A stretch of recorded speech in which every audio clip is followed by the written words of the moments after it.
Well, I've been playing guitar since I was, I think, 15 or so. So I've been always writing songs on guitar and on piano. And in the gathering I used to play a little bit of guitar.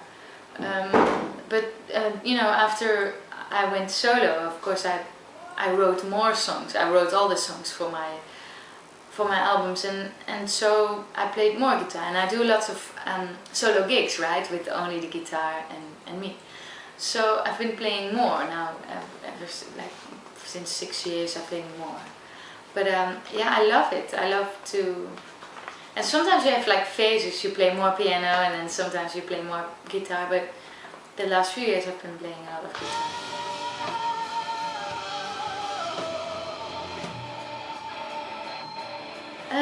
Well, actually, I used to play a Garrison, which is really nice, a Canadian brand, and I love that guitar, but it was really tough, and I needed to change it. It was like really, I don't know how to say in English, like, because it played really hard. But I loved it. I love the sound. It was very spiky, clear sounding, yet warm. But I had to change, and then I just went to my favorite store, my favorite guitar store, and just tried a lot of things out. And this Taylor, just like I did one like E chord, like, and I was in love. And it was too expensive for me, because I thought, I looked at the price and I said, I can't afford it. And it sounded great, and I tried Martins and I love those, but I came back to this one, like, it was so beautiful. And then I sat in the car and I said to my husband, yes, I don't know, there was this one guitar but it's really expensive. And he said, okay, I heard it, go back in the store and buy it. So I bought it and I love it, I love it, I love it. So it's great.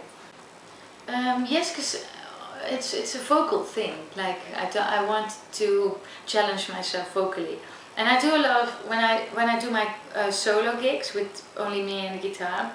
I do some cover songs as well, and they usually are sometimes in a key that I can't say is too high or too low for me. So I use a lot of capos. Almost all the songs has capos, right? So because I'm not super good in rearranging just chords, so you won't have to use the capos. So I'm a bit lazy. I use the capos for everything. So, but also when I write, sometimes I just start writing and I set the capo on the 5th fret, and I think, okay, I'm gonna write a song now in this key, and vocally it's challenging that way. Yeah. I just randomly put capo somewhere and start writing. Yeah, I think so. I think it's coming back always. Like you try new things and you try everything else, and then you always come back to your first love, which is in my case rock music and guitars, and drums and bass. You know, like I'm a band person, like, and I have my SG guitar for a long time now. And when I was younger, like when I was 18 or so, like my big dream was to own an SG guitar.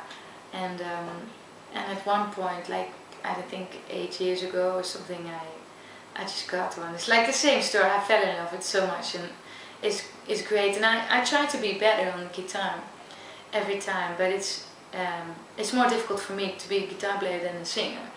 And singing comes for me very naturally, and guitar playing I have to really make an effort. So I try and I practice a lot, but I want to be better anyway, especially on electric, because it's a whole different skill. And I'm doing a bit more with some pedals and some sounds, but I'm not there yet. I think I should be better, way better than I am now. So I only have one. Yeah, I have one acoustic and one electric, and that's when I want a new guitar. I sell my old. I want to have one guitar, and I have one Spanish guitar with nylon strings, but it's not such a good one, so I never play it. And but I don't think I'll ever sell these two. I don't think I will ever sell my SG and tailor. Maybe I like it, but I need to buy myself a really good one, because this one is actually, once it was 300 euros and it's really bad, and I wanted to have it for practice, so I thought, okay, let's buy a cheap one, but you can't tune it and it sounds like shit. So you never play it, right? So maybe I'll sell that one for 100 euros and buy a really good new one. Because I like that. It's all different skill. So I would like to learn that, yeah. Yeah, I think so.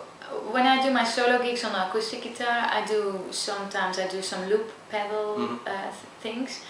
But I also want to make, I want to dive into a bit those loopers, but also make little like spacey sounds and, you know, like eternal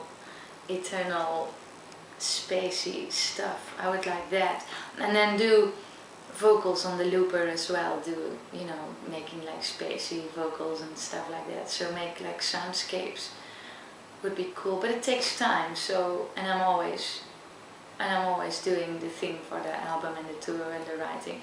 But whenever I rehearse for myself, for my solo gigs, I try to incorporate that. And then one day be really good at it and then start performing.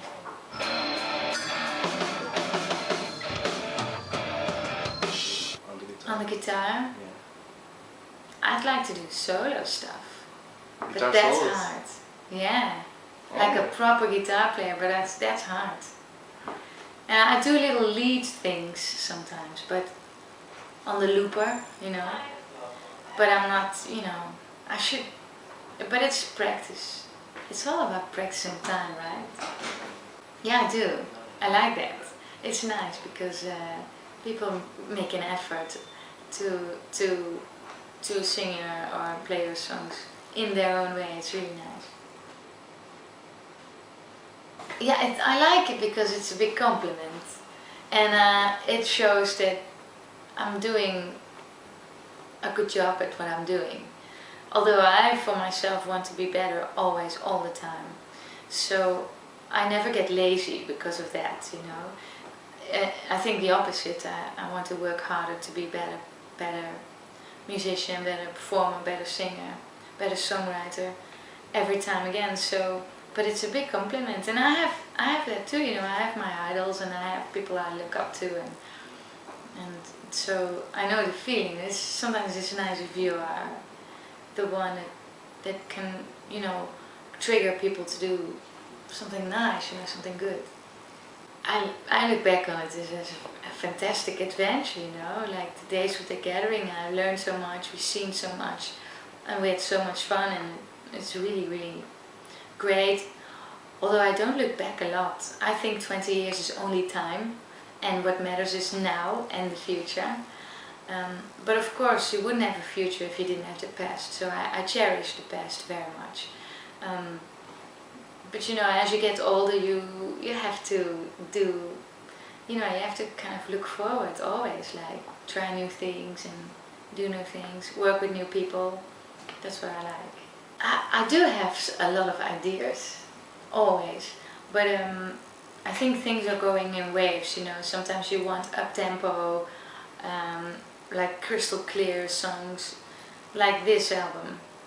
And then you have, and then after that, probably you're going more into like deeper stuff and maybe some slower stuff.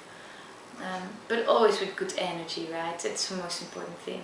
But it always goes in waves. I never make 2 albums the same, because I don't feel the same for 2 years in a row. So that's it. Thank you.